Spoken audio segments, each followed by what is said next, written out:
ചേച്ചിയുടെ വെല്ലുവിളി ഏറ്റെടുത്തുകൊണ്ട് മത്സരവേദിയിലെത്തി വിധികർത്താക്കളെ എഴുന്നേറ്റ് നിർത്തി കയ്യടിപ്പിച്ച കുരുന്നു ഗായികയുടെ അത്യുജ്വല പ്രകടനത്തിനാണ് ടോപ്പ് സിംഗർ സീസൺ 5 വേദി ഇന്ന് സാക്ഷ്യം വഹിച്ചത്.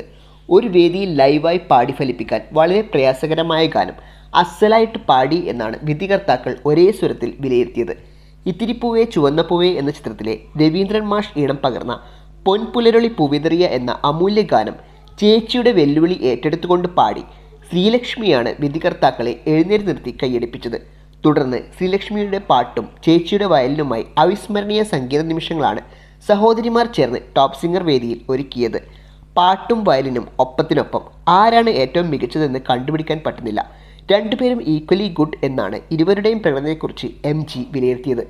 99 മാർക്കാണ് വിധികർത്താക്കൾ എഴുന്നേറ്റ് നിന്ന് കൈയടിച്ച ശ്രീലക്ഷ്മിയുടെ പ്രകടനത്തിന് ലഭിച്ചത്.